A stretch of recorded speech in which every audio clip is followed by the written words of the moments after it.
Imagine you're inside a military vehicle, engine pushed to the limit, dust everywhere, and one goal on your mind: get out alive. But you're not alone. Something is watching from above. Not a jet, not a helicopter. Something smaller, faster, and far more deadly. In a matter of seconds, an escape attempt turns into total destruction. This is the story of how a Ukrainian FPV drone stopped Russian troops from escaping and changed modern warfare forever.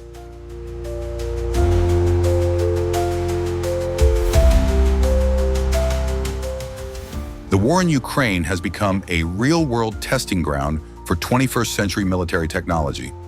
In the past, battles were dominated by tanks, artillery, and fighter jets. But today, a device that costs just a few $100s can destroy vehicles worth millions. FPV drones, first-person view, were originally built for racing and hobby use. Now they've been turned into high-precision weapons. With real-time video, operators see directly through the drone's eyes, guiding it like a missile, but with full human control. That's what makes them so dangerous. Cheap, flexible, and almost impossible to evade once locked on.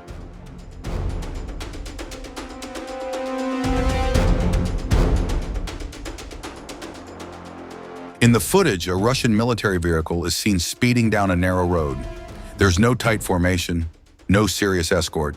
This isn't a combat-ready convoy. This is a unit trying to escape. Most likely their position had already been exposed, either by reconnaissance drones or intelligence tracking their movement. One thing is clear: they were under pressure, and in warfare, the moment you move without proper cover, you become extremely vulnerable. From a distance, a Ukrainian FPV drone begins its approach. The operator isn't rushing. He keeps a safe distance, tracking the vehicle from behind, waiting for the perfect moment. This isn't just an attack. This is a hunt. The drone flies low, avoiding detection, using terrain like trees, curves in the road, and structures as cover. In many cases, troops on the ground don't even realize they're being followed. And when they do, it's usually already too late.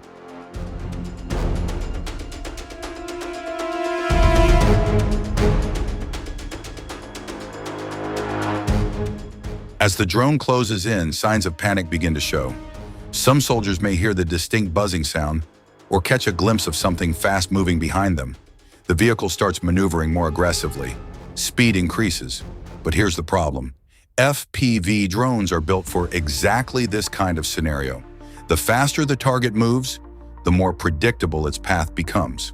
In some cases, soldiers try to jump out before impact, but that decision comes with its own risks.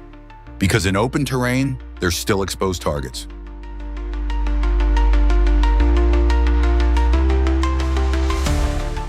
And then it happens.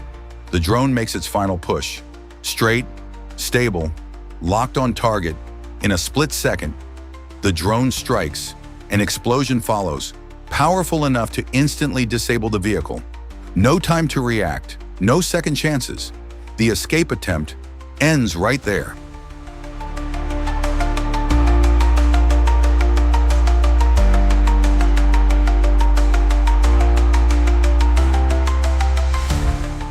This kind of strike isn't just about one destroyed vehicle.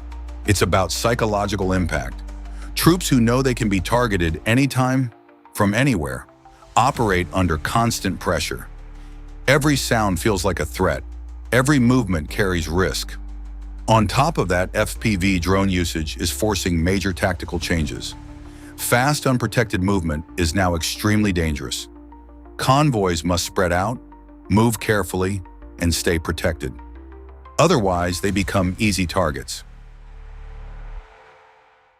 FPV drones are evolving fast, from increased range to better camera quality to carrying larger payloads.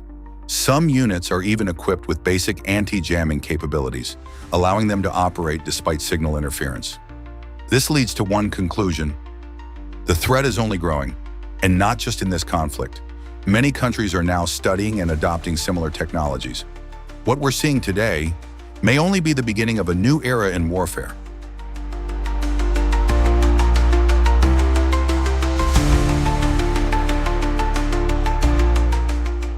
This incident highlights a reality that can't be ignored. Warfare has changed. It's no longer about who has the biggest weapons, but who can adapt the fastest. Small drones, skilled operators, and smart tactics can defeat much larger forces. What do you think? Will FPV drones dominate the future of warfare? Or will they trigger an even more dangerous technological arms race? Drop your thoughts in the comments. And don't forget to subscribe for more in-depth analysis on modern warfare and military technology.